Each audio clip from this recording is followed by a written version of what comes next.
Something about being associated with Bharat Talkies and being part of Mrs. Nambiar. How was it? So my name is Pratik Prajosh. I'm a film director, and I directed this film. I produced this film, Mrs. Nambiar. It's a short documentary.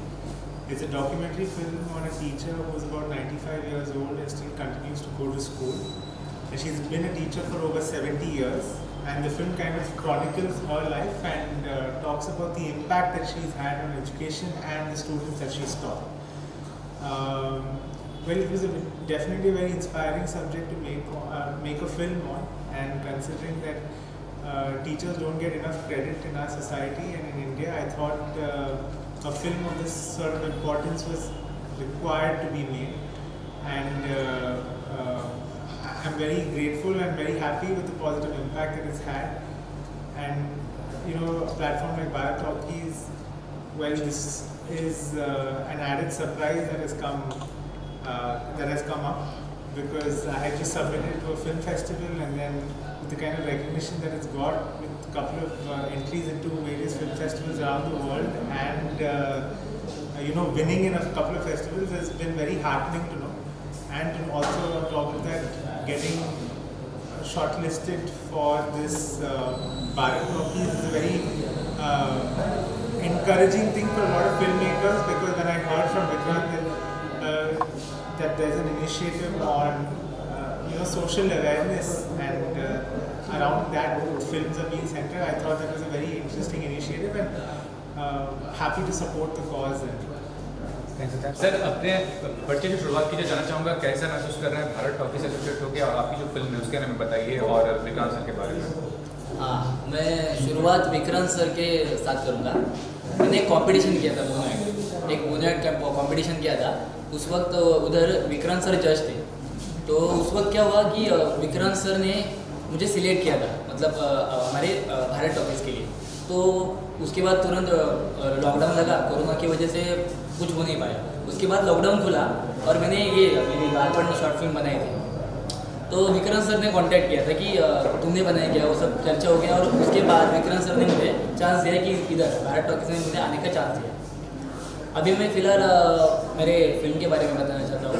देखिए, एक generation की एक जिम्मेदारी होती है कि वो अगले जनरेशन को कुछ दे, तो उसकी अगली जनरेशन की एक जिम्मेदारी होती है कि वो अगली जनरेशन को कुछ दे। मेरा कंसेप्ट ऐसा है कि बचपन के खेल, वो बचपन और आज हम, एक ज़माना ऐसा, एक वो दौर था उस वक्त की उस बचपन के खेल में बचपन गुजर जाता था। पर आज के दिनों में जब हम मोबाइल में आते हैं, तो आज के खेलों में बचपन ख़त्म होता जा रहा है। एक ये बताना चाहता था, और दूसरा ये कि इंसान बड़ा हो गया है, आई एक्सेप्ट, मतलब हर कोई बचपन था, हर कोई बच्चा था, पर आज एक कंडीशन पे आके हर कोई बड़ा हो गया। और आज किसी को पूछा कि आपका फेवरेट आप बताइए कि आपका फेवरेट गेम कौन सा है, तो एक स्माइल आती है, बचपन में आप कौन सा गेम खेलते थे, तो एक स्माइल के साथ आप बोलते थे कि हाँ यार मज़ा आता था उस वक्त, पर अब क्या हो गया है। इस सेंटेंस को हम मोरल डाउन हो जाता है। तो मुझे ये बताना था लोगों को कि हम मिट्टी से निकले और अंगूठे पर आ गए। मैं ये नहीं कहना चाहूँगा कि टेक्नोलॉजी आ गई तो हमें टेक्नोलॉजी के साथ बदलना चाहिए, पर फीलिंग्स, इमोशंस, कुछ अटैचमेंट, कुछ मेमोरीज, ये भी मायने रखते हैं ना। तो मुझे मेरी फिल्म के साथ, मतलब मेरे टीम मेंबर्स मनीता यादव, ऋतिक यादव, गणेश राठौड़ और भी मेंबर्स हैं, हमने मिलकर ये सोचा था। और मेरी बहन भाग्यश्री विभार, ये इधर है, मैं आज गया, उसने भी बहुत सपोर्ट किया, और मेरी माँ स्पेशली, वो हमेशा एक्साइटेड रहती है। तो भारत टॉकीज़ का मैं बहुत शुक्रगुजार हूँ कि उन्होंने मुझे चांस दिया इधर आने का। और मेरा स्पेशली एक दिल में है कि सोसाइटी में कुछ अच्छे कंटेंट जाने चाहिए, तो मैंने शुरुआत किया था बालपन से। That's it. शुरुआत कीजिए अपना, बताइए क्या कहना चाहेंगे आप। साइकियाट्रिस्ट हैं, मोंटू की पट्टी जो बनाई है विक्रांत सर ने, एक चाइल्ड डिप्रेशन इशू, बहुत बड़ा इशू आज के इस टाइम में, तो क्या कहना चाहेंगे, कितना अच्छा इनिशिएटिव बन के तरफ से। ये विक्रांत सर ने जो टॉपिक चुना है वो बहुत इंपॉर्टेंट टॉपिक है। जैसे मैं पेडियाट्रिक ऑक्यूपेशनल थेरेपिस्ट हूँ, तो ये बातें बहुत इंपॉर्टेंट होती हैं। जैसे मेरे पास अभी बच्चे आते हैं, तो उनका एज होता है नियर अबाउट 12 साल 15 साल, तो उनके कंप्लेंट्स लिखे थे पेरेंट्स की, ये बहुत गुस्सा करता है, या तो इसे गुस्सा आता है तो ये चीज़ फोड़ देता है, किसी के साथ झगड़ा करता है। तो वो हमें देखने में अभी का प्रॉब्लम लगता है, बट एक्चुअली उसकी शुरुआत उसके बचपन से शुरू होती है। जैसे वो छोटा होता है तब हम वो छोटा है करके हम उसको छोड़ देते हैं, बट वो आदत जैसे पड़ते जाती है तो उसके बाद उसका नेचर डेवलप होता है। जैसे विक्रांत सर ने ये टॉपिक चुना है, ये बहुत इंपॉर्टेंट है, जैसे ब्रेन पॉजिटिव प्रोग्रामिंग। तो जैसे आजकल ऐड आते हैं कि कोडिंग के बारे में या तो कंप्यूटर कोडिंग के बारे में, तो वो सेम कोडिंग अपने ब्रेन में होना बहुत ज़रूरी है। जब हम बचपन से बच्चे को उसकी जो क्या सही है क्या गलत है हम बताएंगे उसको, तो ही वो बच्चा बड़े होने के बाद उसका नेचर अच्छा डेवलप होगा। तो ये बहुत इंपॉर्टेंट है। और ये प्लेटफॉर्म जैसे भारत टॉकीज का जो प्लेटफॉर्म दिया है विक्रांत सर ने, वो बहुत ज़रूरी है, क्योंकि जैसे मैं डॉक्टर हूँ, मेरे भी कुछ थॉट्स होते हैं, मुझे भी कुछ बताना होता है, बट वो मैं बता नहीं पाता हूँ। तो जैसे विक्रांत सर ने सोचा और उन्होंने करके दिखाया, वो बहुत ज़रूरी है और बहुत अच्छा है। पेरेंट्स से क्या अपील करना चाहूँगा, क्योंकि बहुत ज़रूरी है इस तरह की पिक्चर देखना पेरेंट्स को, ताकि वो समझे कि क्या साइकोलॉजी होता है फ्लोर का। ओके, तो पेरेंट्स का मैं सभी पेरेंट्स से रिक्वेस्ट करता हूँ कि उन्होंने ये पिक्चर देखना बहुत ज़रूरी है, क्योंकि जब तक आप खुद नहीं समझोगे कि बच्चों को क्या समझाना है, तब तक आपको नहीं समझेगा तो आप बच्चों को नहीं समझा पाओगे। और ये पिक्चर के ज़रिए तो एंटरटेनमेंट है, तो आप खुद पेरेंट्स अपने बच्चों को लेके जाओ, उनके वो मूवी देख के वो समझेगा उनको, वो समझने के बाद आप भी कुछ उस थॉट्स, वो मूवी से लेके आप वो थॉट्स वो बच्चों तक पहुँचा सकते हो।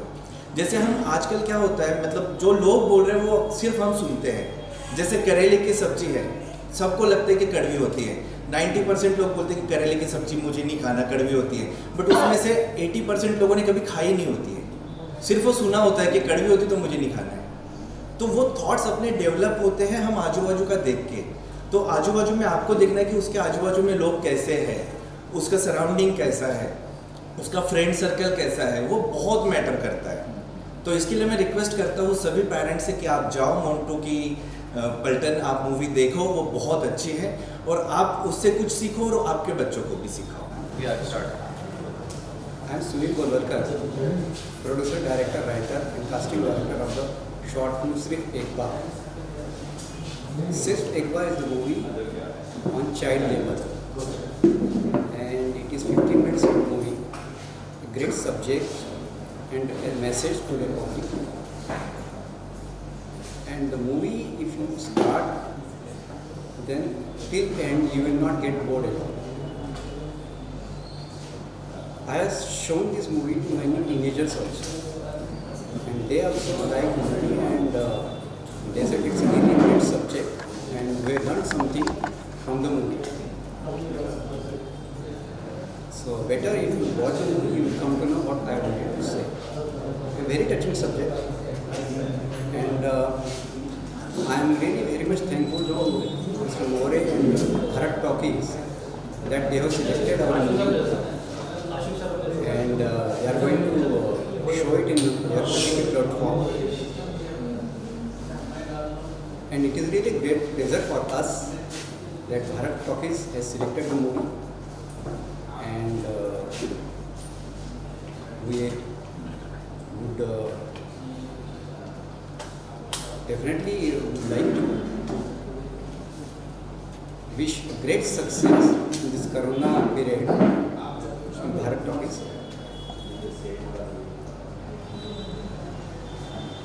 Thanks sir, thanks for you told. क्या कहना चाहेंगे, एक बहुत ही अच्छा एक मैसेज है, सोशल मैसेज है विक्रांत सर की तरफ से, और कितना ज़रूरी है इस तरह के मैसेज पे फिल्म बनाना, इस तरह के सोशल इनिशिएटिव पे film banana.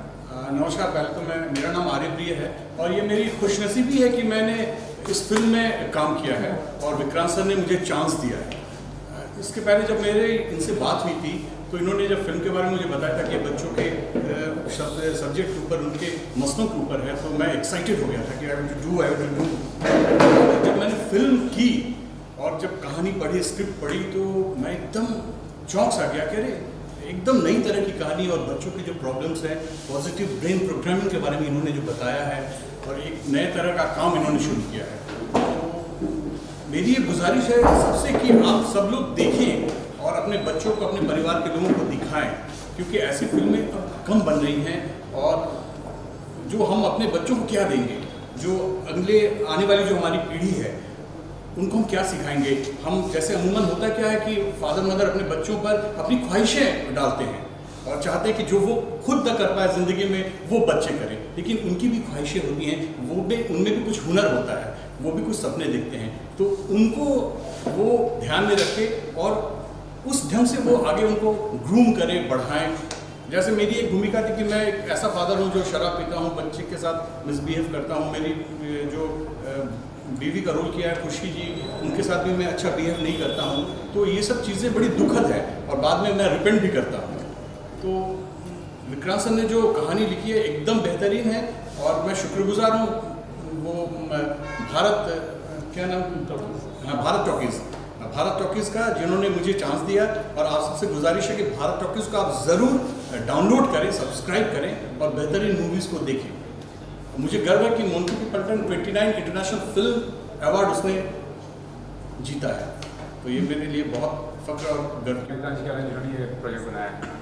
Sir Vikrant ji is a very talented director and Mantu की पलटन जो मूवी है उसमें जो इंडियन कल्चर है, जो मीन्स बचपन से हमें सिर्फ मतलब स्कूल में डाल दिया जाता है और ये बोला जाता है कि मार्क्स इतना ही आना चाहिए, इतना ही वो होना चाहिए, बट दूसरा कोई एजुकेशन, अदर्स एक्टिविटीज़ वो सब गार्जियन फॉलो नहीं करते।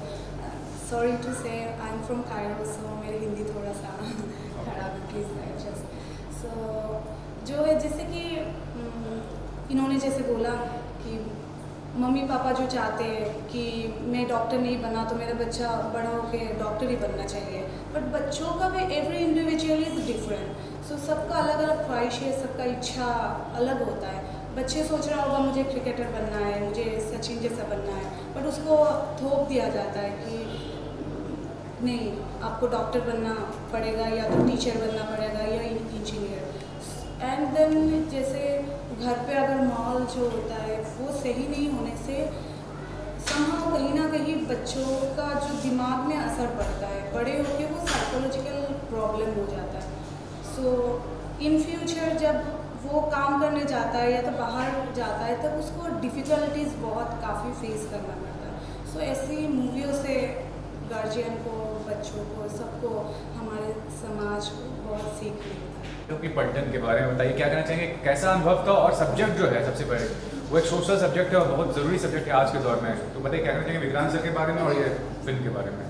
सबसे पहले तो मैं बहुत बहुत थैंकफुल, बहुत धन्यवाद करता हूँ विक्रांत जी का, जिन्होंने एक ऐसा सब्जेक्ट उठाया है जो बहुत ही इमोशनल और करुणा भरी सब्जेक्ट है। और अभी अभी जो माता जी यहाँ पर बोल के गई है, मैं उनसे इतना प्रभावित हुआ हूँ, मुझे बहुत अच्छा लगा। उनके बाद हमारे पास बोलने के लिए शब्द नहीं है। उन्होंने बहुत अच्छी अच्छी बातें बताई है। विक्रांत जी जब ये सब्जेक्ट लेकर मेरे पास आए थे तो मुझे सॉरी टू से मुझे लगा कि ये क्या कर रहे हैं, ऐसा ये सब्जेक्ट कहाँ चलेगा, कौन देखेगा। और मोंटू की पलटन, बच्चे लोग होंगे इसमें, कुछ मैंने भूत अंकल किया था और बच्चों के बहुत सारे सीरियल और फिल्म मैंने किया हुआ है जो कमर्शियल बहुत हिट रहा है और बहुत अच्छा, उसमें बहुत अच्छा अनुभव मेरा भी था और बच्चों का भी था, दर्शकों का भी था। तो मैं सोच रहा था कि इसमें तो कुछ ऐसा दिख ही नहीं रहा, कहीं कॉमेडी नहीं दिख रही, कहीं कुछ ऐसा लग ही नहीं रहा। लेकिन जब मैं शूटिंग पर गया और जब मैं इनका टेकिंग देखा, इन्होंने जो हमें समझाया और उसके बाद मैं जब प्ले करता था वो कैरेक्टर, तो मुझे धीरे धीरे समझ में आने लगा कि ये एक्चुअल कैरेक्टर क्या है और इनकी जो मेहनत है, ये जो चाहते हैं दुनिया को या हमारे कम से कम हमारे भारत के लोगों को जो दिखाना चाहते हैं उसका अगर 10% भी दिखा पाए और लोग देख पाए तो ये फिल्म सफल है। और फिल्म सफल है तो हमारे भारत के पब्लिक, और जैसा कि उन्होंने कहा है कि बच्चों के ऊपर ज़्यादा प्रेशर न बनाए, बच्चों के ऊपर दिन रात पढ़ाई करो। और बच्चा चाहता कुछ है, उससे करवाते कुछ है, बहुत सारा उनके ऊपर बस्ता बोझा लाद दिया जाता है। तो वो सब पेरेंट्स ज़रूर सीखेंगे इस फिल्म से। तो पेरेंट्स को ही नहीं, बच्चों को ही नहीं, पूरे परिवार को इस फिल्म को ज़रूर देखना चाहिए। विक्रांत जी ने मेहनत की है, इन्होंने इस फिल्म को लिखा है और बहुत मेहनत किया है इस फिल्म को बनाने के लिए। लेकिन अब जिम्मेदारी होती है हमारे जो भी पब्लिक हैं, जो भारत की जनता है, अब नाम भी है भारत टॉकीज़, तो भारत टॉकीज़ को सब्सक्राइब कीजिए। और बहुत बहुत कम पैसे में, दूसरे चैनल वाले तो ज़्यादा पैसा सब्सक्राइब कर लेते हैं, ये बहुत कम पैसे में है। मैं रिक्वेस्ट करता हूँ मेरे सभी दर्शकों से, जो भी मेरे दोस्त हैं उन सभी से, जो नहीं हैं वो उनको मैं दोस्त बनाता है, और आप सबसे यही रिक्वेस्ट करता हूँ कि भारत टॉकीज़ को सब्सक्राइब कीजिए। मोंटो की पलटन, साथ ही ये फिल्म है जिहाद है, एक और ये बच्चे वाली फिल्म सिर्फ एक बार है, ये फिल्म है जो टीचर के ऊपर फिल्म बनाई है। तो ये सब फिल्म भी आपको देखने को मिलेंगे, और ये सारी की सारी फिल्में आपको शिक्षा देकर जाएगी। सो मैं तो बस हाथ जोड़कर एक ही विनती करता हूँ आप सभी दर्शकों से कि मोंटो की पलटन को देखने के लिए अगर आपने इस भारत टॉकीज़ को सब्सक्राइब किया तो साथ में आपको बहुत कुछ पैकेज मिलने वाला है। मेरा भी एक यूट्यूब चैनल है के गोस्वामी एंटरटेनमेंट, उस पर मैं साइलेंट कॉमेडी बनाता हूँ। वह साइलेंट कॉमेडी अब भारत टॉकीज़ पर दिखाया जाएगा, जिसमें कोई डायलॉग नहीं होता है और बहुत सारे कलाकार नहीं हैं। मैं अकेला हूँ और ये मेरा छोटा बेटा है, मैं और ये और एक दो और कलाकार मिलकर हम लोग ये सीरियल बनाते हैं, जिसमें कोई डायलॉग नहीं होता है, बिना डायलॉग का सीरियल है, वो भी भारत टॉकीज़ पर मौजूद है। बस इतना ही चाहूँगा कि ये लोग बोलते हैं कि 2-4 मोदी और हो जाए तो देश का तरक्की हो जाए। मैं बोलता हूँ 2-4 विक्रांत मौर्य और हो जाए तो हमारे बच्चों का भविष्य बदल जाए। क्या बात। विक्रांत जी, आप सबसे पहले वो सब्जेक्ट जो है वो काफ़ी मतलब सेंसेशनल है, मतलब आज के दौर से बहुत सीरियस सब्जेक्ट है, बहुत ज़रूरी सब्जेक्ट है। ये बताइए क्यों इंस्पिरेशन आपको मिला ऐसा कि आप ऐसे सब्जेक्ट पर फिल्म बनाएं, और काफ़ी काउंसलर्स ने बोला है कि पेरेंट्स को ज़रूरी है कि उनकी साइकोलॉजी समझे, क्या कहना चाहेंगे इस बारे में? एक्चुअली सबसे मेन चीज़ ये है कि आजकल इस सोसाइटी में ना सिर्फ डिप्रेशन की और सुसाइड की बात होती है, लेकिन सुसाइड और डिप्रेशन इसके अलावा भी बहुत सारी चीज़ें हैं जहाँ पे शायद मुझे ऐसा लग रहा है कि इस समाज में ना नज़रअंदाज किया जा रहा है। जैसे कि पहले कोई भी इंसान डिप्रेशन से गुजरता है और डिप्रेशन का एक फाइनल स्टेज होता है कि सुसाइडल थॉट्स या वो सुसाइड अटैम्प्ट कर लेता है। लेकिन इसके बहुत पहले बिहेवियर चेंजेस आते हैं हर इंसान के अंदर, या तो वो इंसान चिड़चिड़ा हो जाता है, या तो वो गुस्सा हो जाता है, वो अपने आप को अकेला महसूस करने लगता है, किसी से बात करना बंद कर देता है और अपनी दुनिया बना लेता है। लेकिन उसकी शुरुआत जो है ना, वो उसके जीवन के चाइल्डहुड से उसका कनेक्शन है बहुत बड़ा। इसका रीज़न ये है ना कि हम यंग होने के बाद में जैसे कि 99.9% इंसानों को प्यार हो जाता है, जो बहुत खूबसूरत एहसास है। लेकिन अगर वो प्यार ना मिले तो फिर वो डिप्रेशन में जाता है। फिर उसके बाद में उसका जीवन शुरू होता है, जो फैमिली लाइफ शुरू होती है, उसमें भी बहुत सारे अप एंड डाउन्स होते हैं। तो जीवन अप एंड डाउन से भरा हुआ है, लेकिन ये अप एंड डाउन्स को झेलने के लिए, बर्दाश्त करने के लिए हमारा जो मस्तिष्क है वो मेंटली स्ट्रांग होना बहुत ज़रूरी है। और उसकी शुरुआत जो है हमारे चाइल्डहुड में छुपी हुई है, और इसका जो मेन स्तंभ है वो हमारे टीचर्स और हमारे पेरेंट्स हैं। तो ये मूवी को बनाया, जब मैं लिखा गया तो यही चीज़ मैं लोगों को बताना चाहता था कि ब्रेन पॉजिटिव प्रोग्रामिंग, पॉजिटिविटी बोलना कि यार किसी भी सिचुएशन में पॉजिटिव रहो, लेकिन पॉजिटिव करना और बोलना, सोचना, दोनों में अंतर है। अगर हम पॉजिटिव चीज़ें हमारे हैबिट में लाए तो हमको सोचने की ज़रूरत नहीं है, वो ऑटोमेटिकली डेवलप होगी। अक्सर आप सोचते हो कि यार नेगेटिव मत सोच, पॉजिटिव थिंक, लेकिन पॉजिटिव कैसा होगा जब जीवन में नेगेटिव हो रहा है, तो पॉजिटिव सोच कैसा सकता है। इसके लिए हमको हमारे प्रॉब्लम्स को देखने का नज़रिया बदलने की ज़रूरत है, और हमारे रोज़मर्रा की ज़िंदगी में हमारे हैबिट्स को चेंज करने की ज़रूरत है। ये मुझे ऐसा लगा, और इस थॉट के ऊपर मैंने ये फिल्म बनाई, और आज 29 इंटरनेशनल अवार्ड मिल चुके हैं। तो बस यही। तो विक्रांत जी, जब आपने इस मूवी की शुरुआत की मोंटू की पलटन, तो जिसमें आपने जिस तरह से आपका बिल्कुल सब्जेक्ट बहुत ही अलग था हर फिल्म से और सीरियल से, तो आप जब के जी के पास गए होंगे सब्जेक्ट को लेकर, आपके माइंड में कैसे आया? जो एक उनका कैरेक्टर है, बहुत ही डिफरेंट कैरेक्टर है, जिसमें वो हम बच्चों को काफ़ी हंसाते हैं, एक फैमिली को हंसाते हैं, तो आपने उनको क्यों चुना? क्योंकि ये सब्जेक्ट अलग था, और किस प्रकार आपने जब अपना प्रोजेक्ट उनके सामने रखा तो उनका क्या रिएक्शन था? बहुत अच्छा सवाल है। एक्चुअली ये है कि के जी का मैं और मेरे बच्चे दोनों भी फैन थे, और मुझे नहीं पता था कि मेरी ज़िंदगी मुझे डायरेक्टर लेवल तक लेके आएगी और मैं कभी फिल्म मेकर भी बनूंगा। तो जो मेरे सबकॉन्शियस माइंड में के जी का जो इमेज बैठा था, तो मैं उनको लेके कुछ फिल्म बनाना ही चाहता था। और जब मैंने फिल्म लिखने की शुरुआत की थी ना, तो मैंने उनके कैरेक्टराइजेशन को ना नज़र में रख के ही उसको लिखा गया था। और जब के जी के पास मैं गया तो मेरे पास में बजट, सबसे मेन चीज़ था बजट नहीं था मेरे फिल्म का। और जब मैंने ये बोला कि सर बजट का ये इशू है लेकिन मैं इस सब्जेक्ट पे बना रहा हूँ, तो के जी का मैं बहुत ऋणी रहूँगा आगे भी, चाहे कितना भी बड़ा मैं फिल्म मेकर बन जाऊँ। के जी ने बोला आपका सब्जेक्ट जो है वो इतना पावरफुल है कि आप पैसा साइड में रहने दीजिए, आप बताइए कि आपको शूटिंग कभी करनी है। इसके लिए thank you so much sir कि आपने मुझे वक्त दिया और मुझे वो रिस्पेक्ट दी।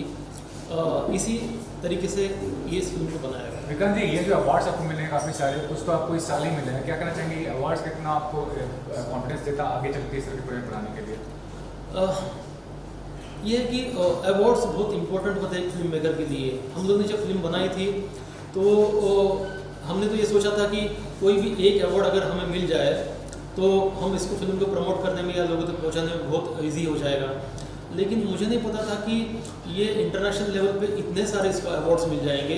तो एक फिल्म मेकर के लिए, एक आर्टिस्ट के लिए और फिल्म से जुड़ी हुई पूरी टीम के लिए ये बहुत ही प्राउड फील होता है कि हमारी मेहनत, इतने सालों की जो मेहनत है, फ्लोर पे जाने के बाद में इंटरनेशनल फिल्म फेस्टिवल्स में इसको सराहा जाता है। तो मैं थैंक यू सो सारे फिल्म फेस्टिवल्स का, मेरे सारे आर्टिस्ट, मेरे सारे टीम का, जिन्होंने सपोर्ट नहीं करते तो शायद मैं यहाँ पर नहीं पहुँच पाता, और स्पेशली डॉक्टर्स की टीम। सबसे इम्पोर्टेंट सवाल लास्टली ये है कि शुरुआत करें OTT प्लेटफॉर्म का भारत ऑफिस का। अभी आपको मालूम है कि इंफॉर्मेशन ब्रॉडकास्टिंग जो है उसके अधीन आने वाला है, जहाँ की लिमिटेशंस रहेगा। उसके में बताइए, आप तो सोशल सिनेमा दिखाने वाले हैं, तो जो लोग नहीं दिखा रहे हैं या नहीं दिखाना चाह रहे हैं उनके लिए कितना बैरियर होगा? फिर से थैंक यू सो मच कहना चाहूँगा इस सवाल के लिए। एक्चुअली मुझे ऐसा लगता है कि जो एंटरटेनमेंट जो सिनेमा है वो एक ऐसा माध्यम है जिसके अंदर दो ही बातें होनी चाहिए। एक तो फैमिली इंटरटेनमेंट हो कि फैमिली के साथ में बैठ के एंटरटेन कर सके, क्योंकि जहाँ पे हम एक ऐसा सिनेमा बनाते हैं जहाँ पे हम फैमिली चद्दर के अंदर फिल्में देखते हैं या तो हम अकेले फिल्में देखते हैं, तो वहाँ पे फैमिली यूनिटी ख़त्म हो जाती है और हम जो जीवन जीते हैं फैमिली के साथ जीते हैं। तो सिनेमा एक माध्यम है जहाँ पे फैमिली इंटरटेनमेंट होना चाहिए ताकि हम हमारे माइंड को रिलैक्स कर पाए फैमिली के साथ में। और अभी जिस प्रकार का ज़्यादातर सिनेमा बन रहा है तो मुझे नहीं लगता कि हम फैमिली के साथ बैठ के हमारे बच्चों के साथ इन्वॉल्व होकर इसको देख पाते हैं। एक दूसरी तरफ है कि समाज की वो पीड़ा यानी सोशल अवेयरनेस, तो मुझे लगता है कि समाज की पीड़ा को लोगों तक पहुंचाने का ये सबसे बेस्ट माध्यम है सिनेमा। तो मुझे लगता है ये दो ही कंटेंट होना चाहिए, या तो फैमिली एंटरटेनमेंट होना चाहिए या तो सामाजिक मुद्दे पर फिल्म बनना चाहिए, ताकि समाज कुछ ले सके सोल्यूशन के साथ में।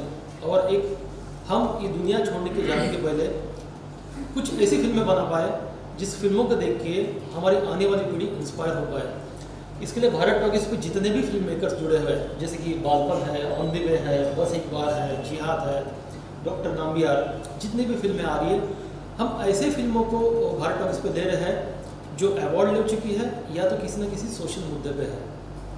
तो विक्रांत सक्सेस हो पाएगा, लोगों तक पहुँच पाएगा या नहीं पहुँच पाएगा, तो इसका जवाब यह है कि नहीं पहुँच पाएगा।